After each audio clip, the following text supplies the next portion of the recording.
Okay, Sean, you can start anytime. All right, thank you. Good evening, everybody. Thank you for bearing witness to our technical difficulties, but we have made it. My name is Sean Farrow. I'm going to be the host for tonight's forum on ACS issues. Along with me is Joyce McMillan. Joyce McMillan is a thought leader, advocate, activist, and community organizer and educator. Joyce has a mission to remove systematic barriers in communities of color by bringing awareness to the racial disparities in systems where people of color are disproportionately affected.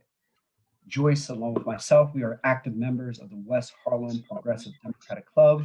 Joyce is also a board member at Families Together NYS, Women's Prison Association, and Movement for Family Power. And she's also the co-chair of the West 134th Community Association. Without further ado, I turn it over to Ms. Joyce McMillan. Good evening, everyone. So my name is Joyce McMillan, and I am a community organizer. And ACS is my focus because I was impacted by ACS. When ACS came into my life was together, but I was utilizing a substance that was not impacting my children. My older child at the time was in private school. I was working on Wall Street. I had just had a baby, and I had a car and a credit score, and life was just good. An anonymous caller contacted ACS, and ACS came to my home. To this day, I'm not aware of who that caller was, because anonymity is a thing with ACS. It's not like in the criminal justice system where you get to face your accuser. But the fact is, ACS, I had no idea who they were. They asked me for a urine sample, and I gave it to them because I felt my life was in order. But that urine sample triggered the immediate removal of my children. And it took me 2.5 years to reunite with them. And I'm not promoting or not promoting people's choice to utilize a substance. But what I can say, the use of a substance alone should not be a determining factor as to whether or not a family is torn apart. Because ACS never looked at the fact of my daughter being in private school. They never looked at it. I was gainfully employed. They didn't look at the home was clean. They didn't look at my credit score. They didn't look at my bills were paid.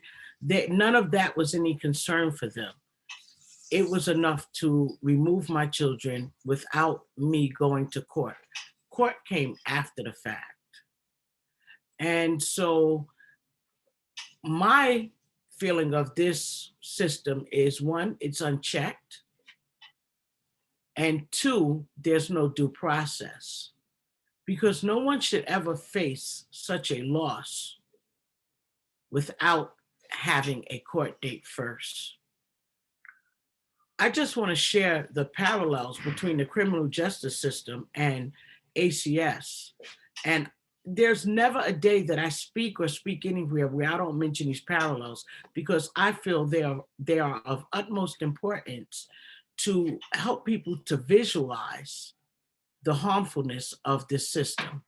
Because everyone likes to work from the perspective of, what about the children? We must keep children safe. And I absolutely agree. We must keep children safe.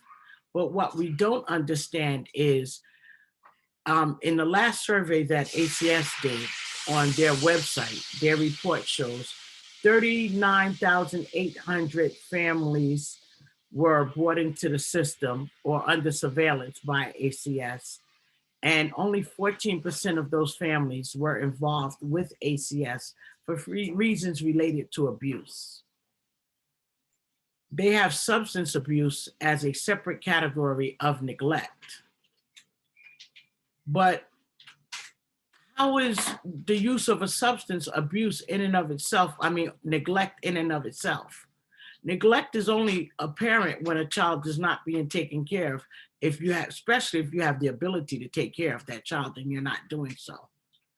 So I want us to shift our thinking away from protecting the 13, 14% of children who actually need support, and think about the mass amounts of families that's being torn apart by this system that should have never been torn apart. So with the parallels, children are strip searched under the guise of checking for marks and bruises. And we all know that prisoners are strip searched. When children are removed, they are removed from everyone, everything they know, love, and are familiar with, just like prisoners. They both, of course, eat what they are served. They both have set visit times on set visit days. They both have oversight during the visit period. They both change homes and cells regularly. They both use garbage bags or pillowcases to change locations. And they're both paroled back to the community. And there's many more similarities. We're just not going to take up all the time talking about that. And in the parole period, they both have oversight. And they can both be re-separated for any reason or non-reason or something that someone feels is a reason. This is a system that claims to protect children. Any system built to protect children should in no way mimic the system that tortures adults. And when we look at how unfair the criminal justice system is, because we have all grown to see that, even those of us who have been in denial for a very long time, has grown to see that the criminal justice system does not give up justice. It's a lot of injustice, a lot of false reporting, the same as with the child welfare system. The difference is the police cannot come into your home and search your home without a warrant. And while ACS cannot legally come into your home and search your home without a warrant, they do so because people are not made aware of their rights.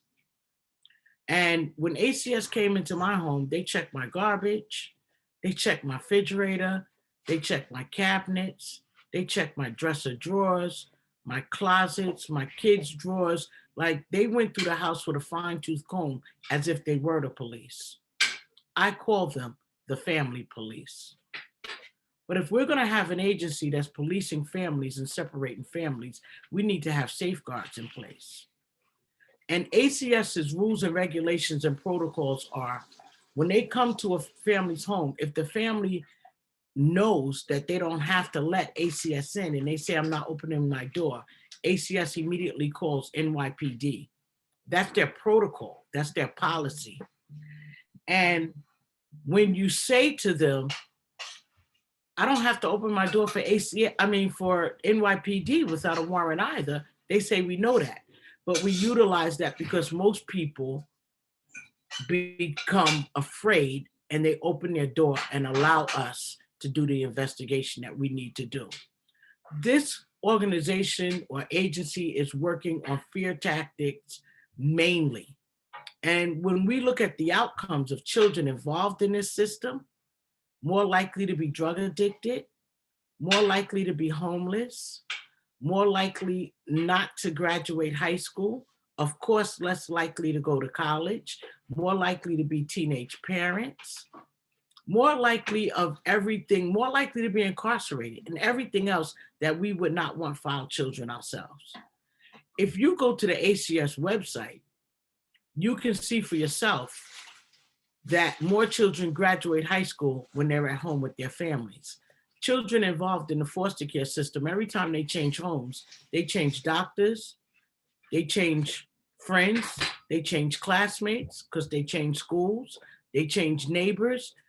They have to refamiliarize themselves with everything, including where things are in the home, the rules of the home, the tone of the home, the sounds they hear, the smells they smell. It's completely disorientating. It helps them to develop mental illnesses. And that's why so many of their children are on medications. They didn't come into the system with these mental illnesses. They developed them. And we'll listen to ACS hold news conferences when a child is hurt in the care of their parent. And I acknowledge first that occasionally that does happen. There's 14% out of 8,000 kids who are currently in ACS's care 13% of them are there for reasons related to abuse. 13%. Why are 8,000 kids in your care? Educational neglect, you didn't turn your camera on during online schooling without taking into consideration that some people don't have Wi-Fi at work, without taking into consideration some people don't have computers that work, without taking into consideration some kids are just of the age where parents can't make them. Separating a family is not the answer to rectify any of those problems that I just mentioned. And most reasons that kids are in the system are for reasons as stupid gets. This is not by accident. ACS is a derivative of slavery. When you look at how many kids leave the foster care system and enter the prison industrial complex, and then you look at the fact that the 13th Amendment says the only way to have slaves in this country is through someone being incarcerated, then we understand why they have created this system that looks just like the prison industrial complex that has become a prerequisite, a training ground to prepare children to go into the prison industrial complex. Because if you sample the criminal justice system, you will find about 75% or more people who are incarcerated spent much time in the foster care system. The first thing a child needs is stability. And the first thing the ACS removes is stability and love. No one's putting that kid to bed at night. They're telling them to go to bed. No one's kissing and hugging the child. Children are being raped. Out of all of the children that I've spoken to, and it's been hundreds and hundreds since I've been doing this work over the course of 6 years, less than 5% have told me they were not molested while in care. Some said they were molested in the very home that was supposed to protect them. And others said they were molested by neighbors. And when they told, if they chose to tell, nobody believed them because they're just a foster kid. And so this is not protection. The only thing that ACS protects children from, based on their data, based on their outcomes, is success. It is incumbent upon all of us to stop supporting a system that is destroying lives, children's lives especially, the most vulnerable population, and families in already stressed out communities. I've had families who've had to leave their job because they came involved with ACS, and ACS said, if you want to keep your kids at home, you are responsible to do a gazillion services. These services are not offered in the evening, so they at no time accommodate working people. This system is designed to destroy, make no mistake about it. So I'm working on some legislation to reduce the numbers of children going into care, and hopefully the amount of families coming into contact with this system.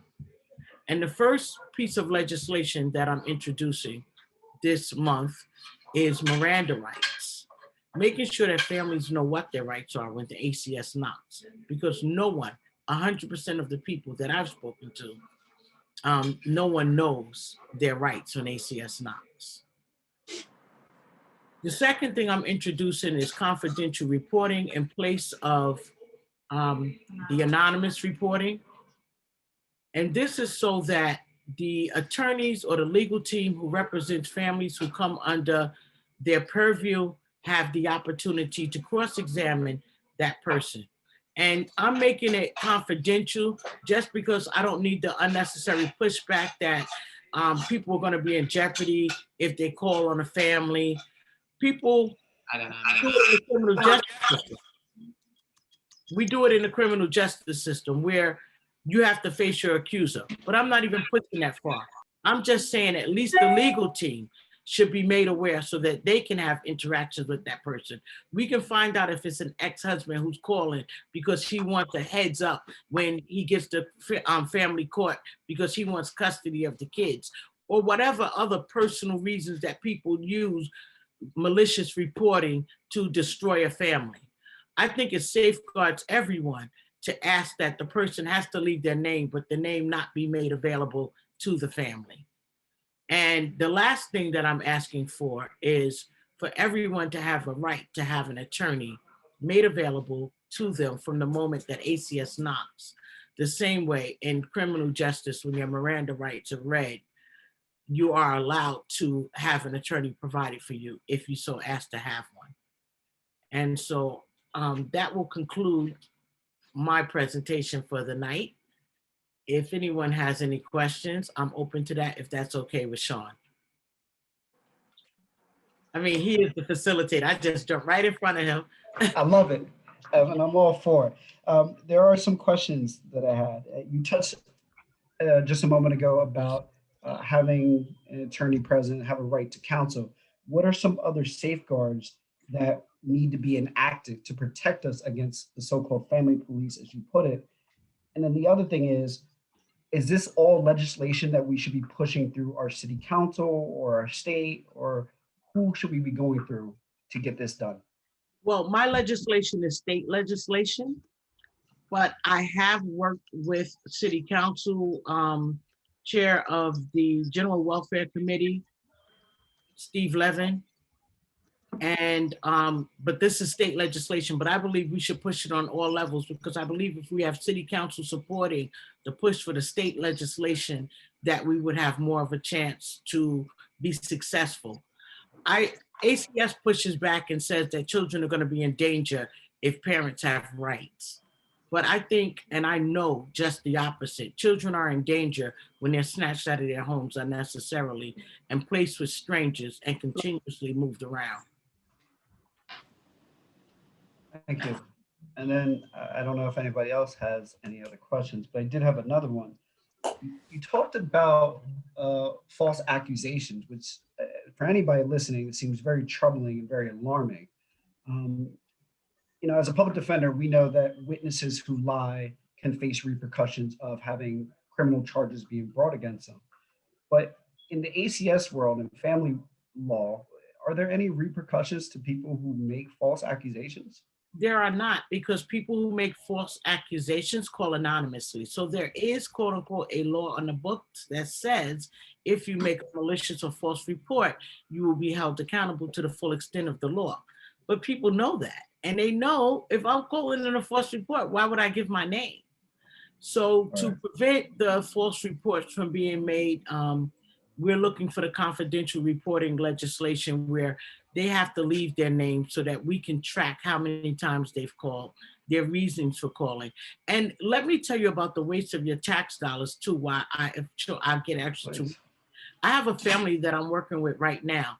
They were drug tested 15 times. All drug tests from the beginning came back negative.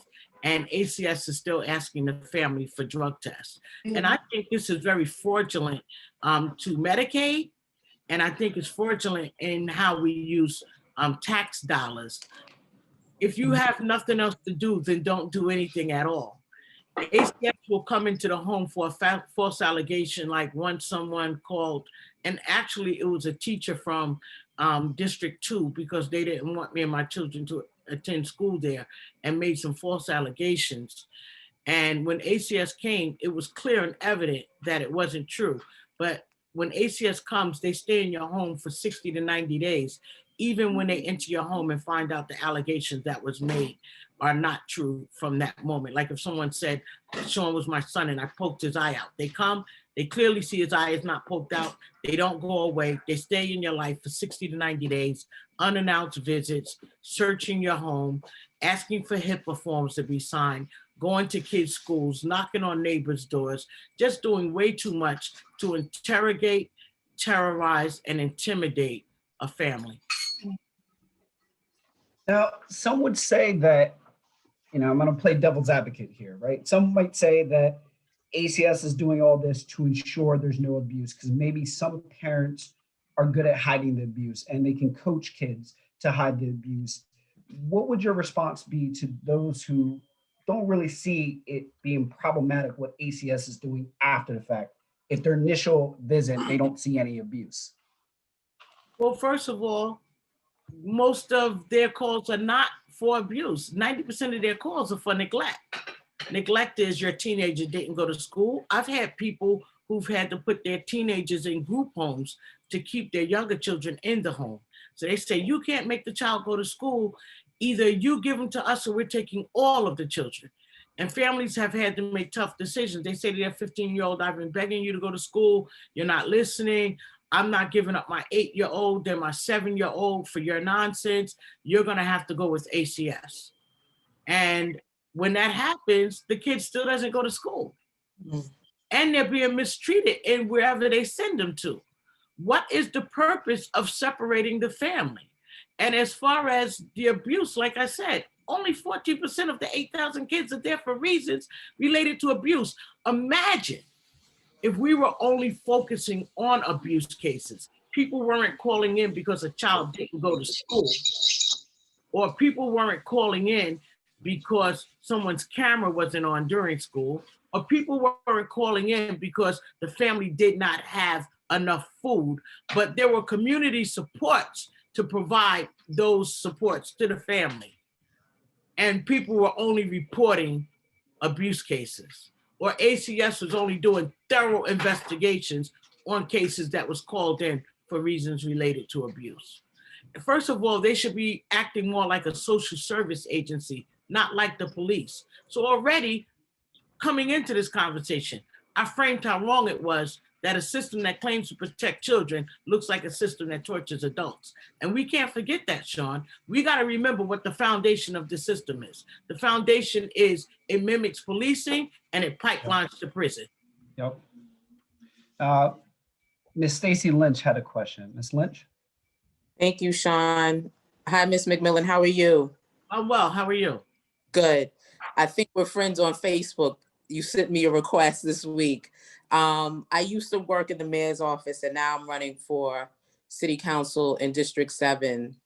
I hear what you're saying loud and clear, and I'm wondering how I can be helpful, and what your next steps in terms of like building a coalition and really gaining support for the legislation that you're proposing.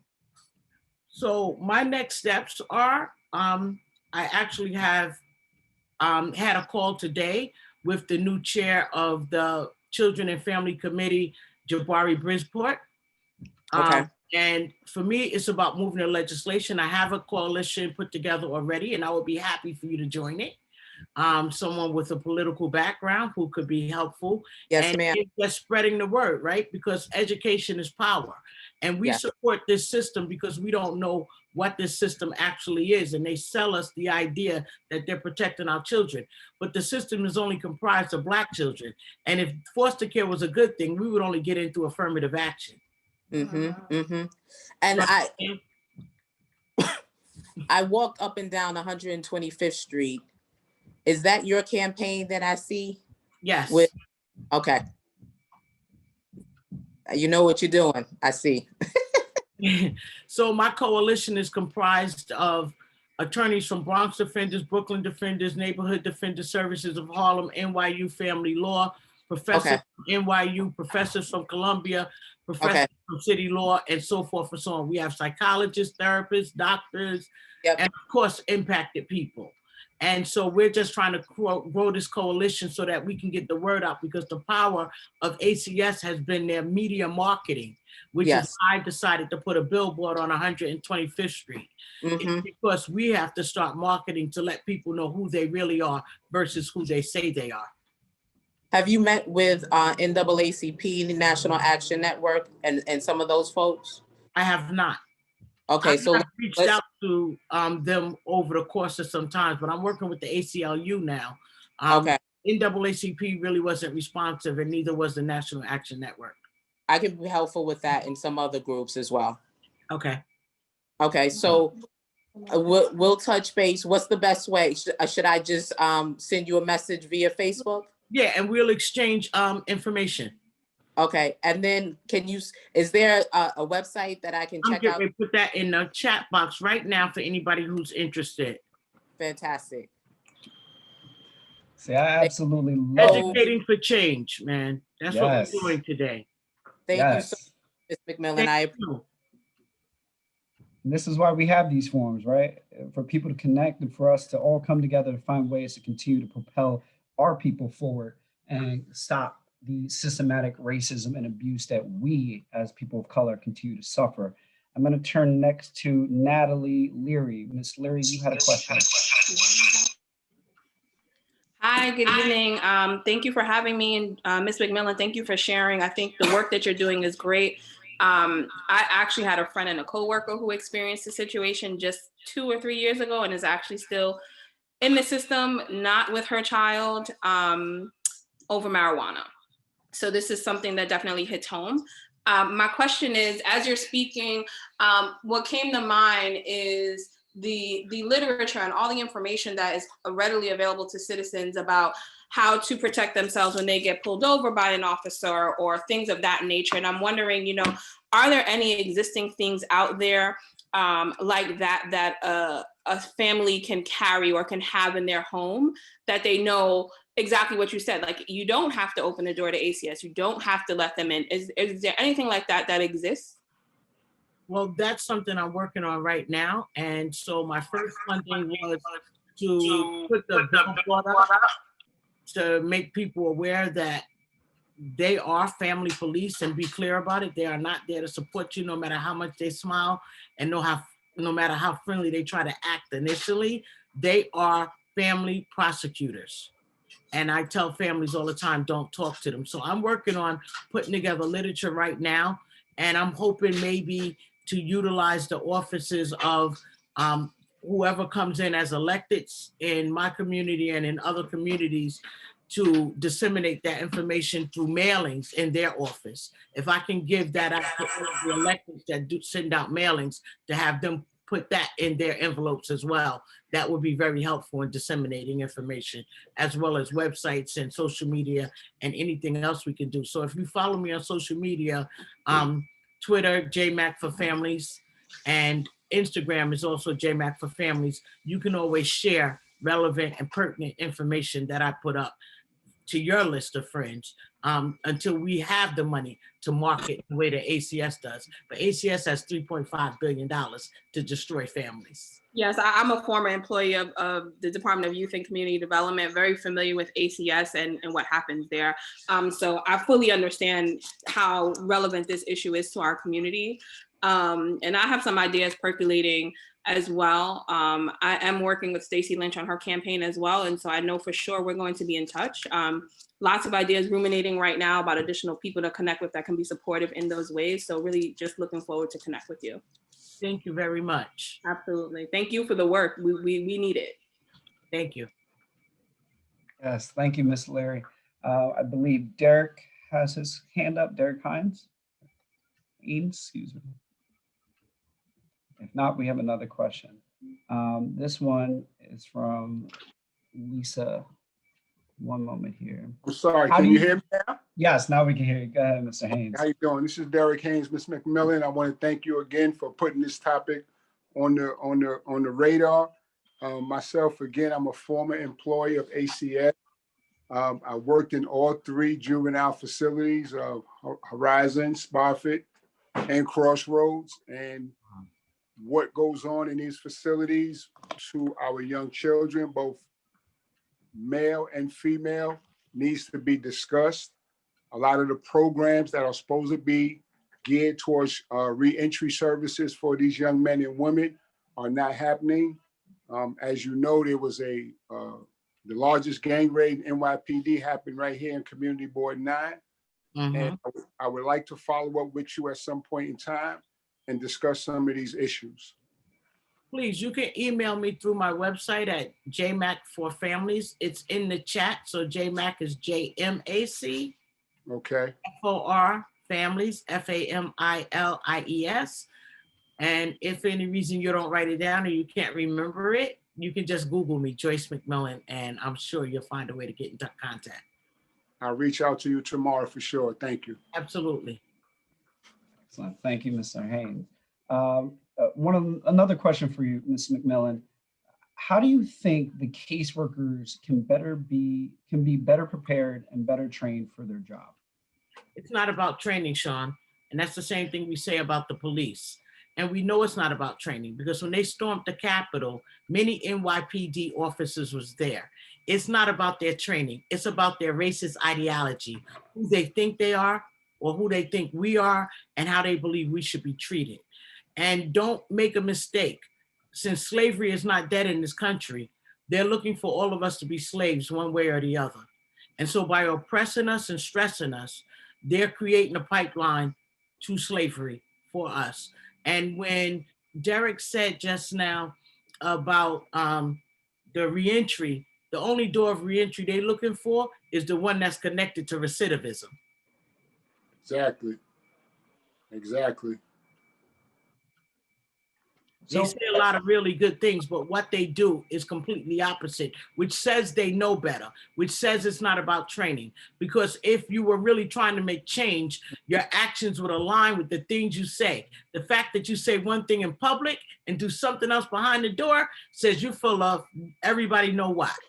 Yeah, I completely understand that. So, you talked about earlier about we need to stop supporting ACS. How are we supporting ACS, and how do we maneuver it so that we stop supporting them? We're supporting ACS by not sharing what has happened to friends, ourselves, family members. There's a stigma attached to being family court involved. There's not that same stigma anymore to being justice involved. And once we remove that stigma from the criminal justice system, then we remove the veil that kept it operating in secrecy. And so that's the same thing we need to do in child welfare. The same way mass incarceration has a movement, we need a movement. We need people to stand up. We need people to ask for legislative change. And not just these, because I'm gonna be honest with you, I am not about reform, I am about abolition.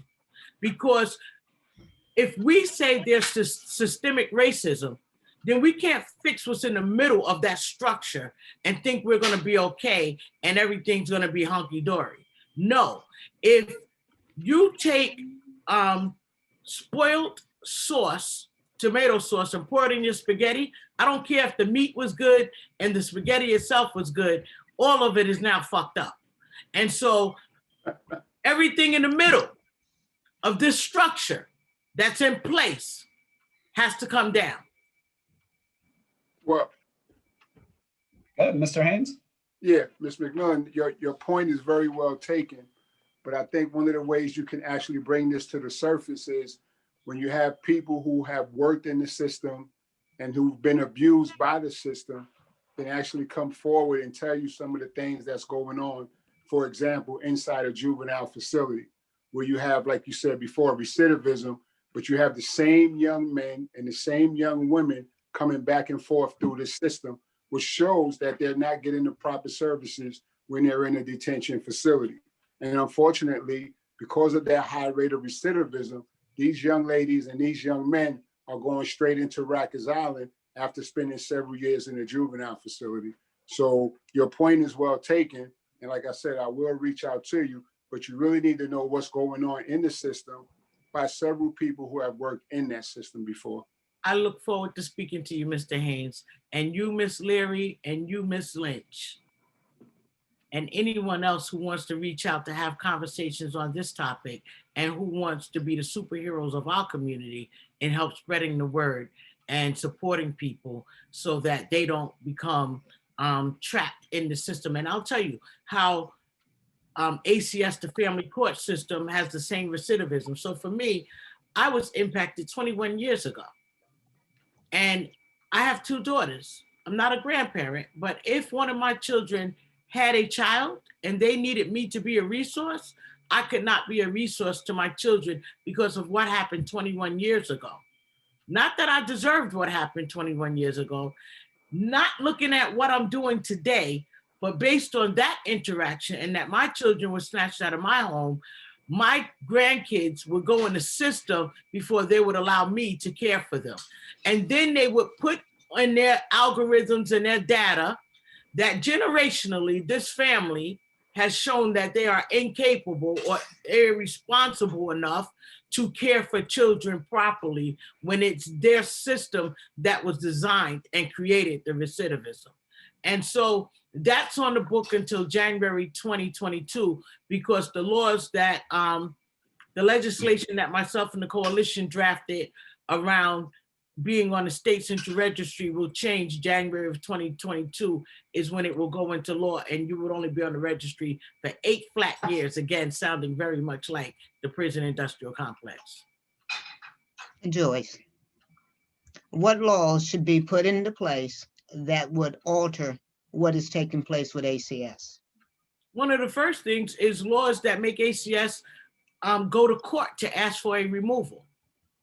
That's the first thing. So I'll tell you something else. If you study the data on the ACS website very carefully, ACS disproportionately removes children pre-warrant from family court.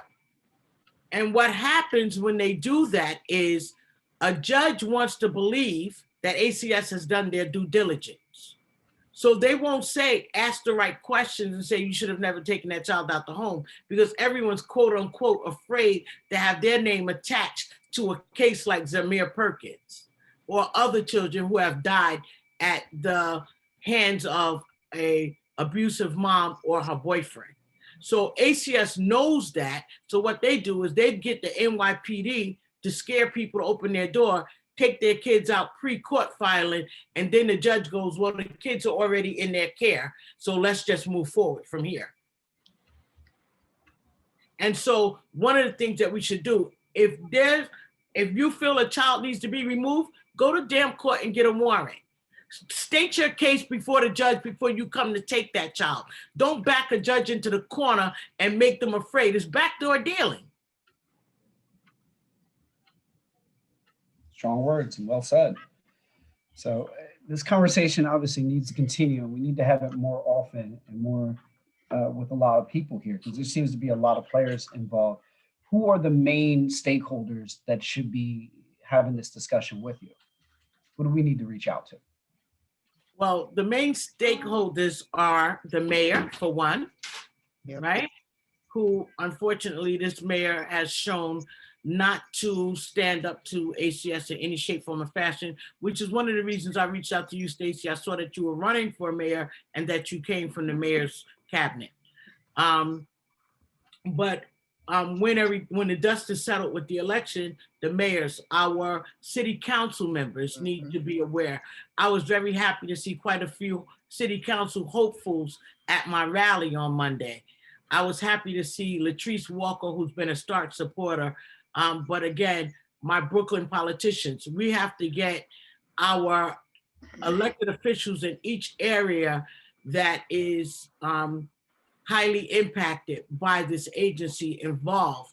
We can't allow them to continue to turn their back on what's happening to constituents of their community where they've been elected to protect and serve. And so I had 2 elected officials, City Council, Alika Samuels and Latrice Walker at my event, both of whom spoke and who are very supportive in changing ACS, but they hail from Brooklyn. Not one politician from Harlem was present in Harlem on 125th Street on Martin Luther King Day, a day of service. And I told everyone who was out there that day, if the politician is not focusing on issues that's important to you, vote their ass out. Amen. Miss McMillan. Yeah, I have to ask. Miss McMillan, can I just introduce something to you? Yes. Okay, understanding what you're saying as far as going through the mayor's office and things of that nature, I just want to share with you what we did after the largest gang raid in NYPD history took place at the Manhattanville and Grant houses. What we did was a powerful and extremely very important grassroots organization as far as going to the parents of these young kids who were arrested and swept away. It was 103 kids arrested in one day.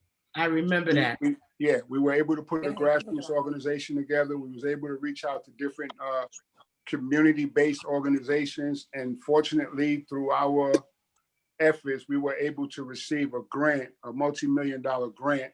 I can't say who it came from, That's but Yeah, I can't say who it came from, but we were able to receive a multi-million-dollar grant where we are now providing those essential reentry services to not only the 103 that were arrested and who are returning home, but we are also now doing it for the young men in the community from ages 12 to 17. So I understand you want to go after the mayor and the politicians, but if you really want to get the word out and get the parents involved and get the families involved and approach this as a holistic event, then you have to go grassroots and get the people in the community involved to start making those phone calls and pounding on those politicians' doors to get them to open them doors and say this is an issue that needs to be discussed. Because if you're talking about dealing with the juveniles, then there's a lot that has to be uncovered. Absolutely agree with you, and I do look forward to talking to you. Sure, we will. I will connect with you tomorrow. Derek and Ms. McMillan, I just want to add that I think it is important to reach out to some of the elected officials, just so that they're aware of the coalition that you're building. And I know most of them very well. And when I reach out to you, Ms. McMillan, we can talk about how we can convene some of the Harlem elected officials so that they know what is going on and the legislation that you are really pushing to get, through the state, through Albany. Are you from Harlem? I'm from Brooklyn, but I've been living in Harlem for the last 18 years. Okay, got it. Okay. Alika and Latrice, those are my girls. I love working with them. But we need to figure out, how to make the connection, not just in Brooklyn, but obviously uptown. Yeah, exactly. Because even my legislation that passed, right? And it was monumental legislation for New York to reduce that state central registry from the point of when your youngest child turns the age of 28 to 8 flat years. People told me it wouldn't happen in my lifetime. I did it in less than 2 years. And at the time, Montgomery had not retired. She, again, from Brooklyn, carried that legislation. I could not get my politicians up here to entertain that at all. At all. It wasn't that I didn't speak to them. They just didn't respond to. They didn't respond. Okay. I mean, our politicians up here, they're out, they're dancing in the street, they're at the block parties, they're hanging, they're chilling. And I'm not saying they're not doing other work, but I can tell you they're not doing work around changing the impact of ACS in the lives of children and families in Harlem. Okay. So we'll talk. And then I want to be as helpful as I possibly can, honestly. Thank you. I appreciate that. Joyce, you should address the issue where if ACS investigates you and you're innocent, you're still listed in that database. Yes. You should not, if you're innocent, be listed in the ACS database. So if ACS knocks on your door, even without you going to court, it's at the caseworker's discretion as to whether or not they put you in that database. So when I was doing my legislation, I had a conversation with the New York Times, who I've created a fair relationship with, and they did some investigation. They printed a story that in New York, 50,000 people go on that registry every year, and more than half of that 50,000 never had a day in court. And so for me, it's not just about reducing your time on the registry to 8 flat years. It's about ensuring there's due process. And that's why I said at the beginning of this forum here, there's no due process in the family court proceedings. So to the politicians that are on the call and those who are running for office, I just want to share this. Several years ago, I watched the Korean drama called Honor, and a discussion took place between the defense attorney for the wealthy and a profiler. And it went something like this. The defense attorney said to the profiler, "You want to know how I get all these people off? No matter how terrible the crime?" He said, "You believe in justice." He said, "There is no justice. There's only the law." And he said, occasionally, poor people figure that out and use the law to their advantage. We need laws, not justice. Thank you, Lois. Snap, snap, snap. And she's only moderating. Go ahead, girl. Well said. We do have one final question, or maybe not final question. If anybody else wants to jump in, feel free. Could we use technology to help in this process, making it more transparent and helping families fight back? I think possibly we can, but I think we would have to be very careful about how we use technology because ACS is currently using technology. A lot of places are building database stuff to make decisions on families, the likelihood of you coming back to prison if you get parole, preventing people from being paroled, preventing families from remaining intact because your mother was involved in the system and they have this thing where there's a generational curse in their mind, not that they created a problem that affects generations. And so because I was impacted, it would be more likely my children would have their children removed if they had children and came into contact with this system. So data collecting and anything relating to these type of systems can be good, but first of all, we can't use antiquated happenings to program because those happenings was biased. So if we look at data, maybe we're using something from the year 2000 up, stop and frisk was still in effect at that time. You understand? So that's going to screw the data and how we set the algorithms. So yeah, I say it's a great possibility we can do that, but I think it wouldn't be a rush to get it done. It would be really taking our time and using people who are very much involved in data collecting to make sure that we get it right. I think that's fair. I think we got to be very vigilant about algorithms, who's behind algorithms and what goes into the algorithms. Typically, as we hear this word, we're really talking about, formulas that people put together to, make decisions, but oftentimes it's held behind a veil, which nobody gets to see what goes into it or who's behind it. So I think that point is definitely well said. Does anybody else have a question before we wrap things up here this evening? I don't see anything at this moment. Well, Ms. McMillan, do you have any parting words? Because I'm sure this will not be the last time that we hear from you. I'm sure hope we have another forum and another discussion on ACS I hope issues. we continue to have these forums. And my parting words is thank you to everyone who came, who took the time to listen, who wants to understand more about this system. I am available to you because I understand change is only going to happen when my community understands what's happening to us and the mechanisms they're utilizing to be successful in destroying us as a community. Fathers can't work, mothers can't work because they have a felony conviction. Mothers can't work, fathers can't work, children can't work because they have had ACS involvement. It is the family court felony being on that state central registry, whether it's 28 years or 8 years. And we have to change these unjust practices and get our people in a place where we can move forward with life. Thank you. And we do have a question from Maria Velez from the audience. Maria? Hi, Joyce. It's Naomi from 514. Oh, hi, Naomi. I wanted to ask you, because something you said just made me think about what can we as a community do without getting involved in politics and stuff like that. How can we help you to get the information out to our neighbors? How can we just get the information out to the community?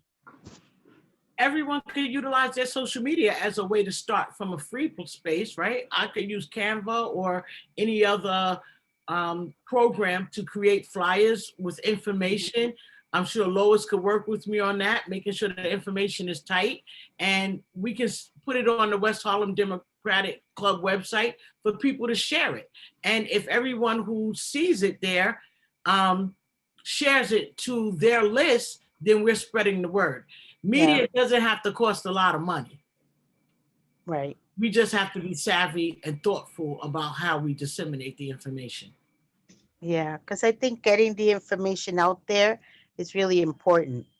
But like do it, like locally, like with each other, within each other, without, some people don't like to get involved in politics or, stuff like that, but they need to know. So like that would be a good way to Maria, get. Mm-hmm. Hi, I Lois. agree with you that, yeah, we need to educate the community and disseminate the information, but we also have to hold our elected officials' feet to the fire to have the changes made. If the laws are not changed, no matter how much information we put out there, no matter how many people we reach out to, nothing is going to change. That's Right now, if you look at the numbers, they're saying the most of the ACS cases have been in Community Board 9. Yeah. No, I understand, but I'm saying So, that if people don't know, they can't get involved. So they need to know first in order to get involved. absolutely. Yeah. Yes. Ms. Lynch, did you have a question? No, that's it. I don't want to dominate the conversation. Miss McMillan. Dominate. No. Dominate. Yeah, ain't nothing wrong with that. Speak Please, your mind. No, please. That's what we're here for. You are the true superhero. I look forward to working with you, and I'll be in touch. Okay. Thank you. Anybody else? Well, I thank everybody for participating in tonight's forum, all the questions and the thoughtfulness that goes behind all the questions. This is a real issue, and we need to tackle this head on. We need to get the information out there, and we need to vote. So it's not just Ms. McMillan who has work cut out for her. It's all of us. This needs to be a collective effort on behalf of all of us to reach out into our community and beyond and make sure we get the information out there and get people to vote and hold our elected officials to the fire. So I want to thank Lois Penny, president of the West Harlem Progressive Democratic Club. And I want to thank another fellow member of the club, Joyce McMillan, tonight. Thank you so much for speaking with us. And I do want to do this again. We need to continue to have these forums and events so we can continue to get the word out there. We need to stop ACS, and it starts with us here, and it starts with these conversations. So thank you all for tonight, and I look forward to seeing you all in the near future. Continue to be well. And Thank Sean, you. our next campaign is going to be for all of us to get you on CNN because you are excellent as a moderator, dude. Thank you, thank you, We're gonna get thank you a job on one of these news stations. you. Thank you, I appreciate that. Have Take a care, good night, everybody. everyone. Have a good night. Good Good night. night. Thank you. Thank you.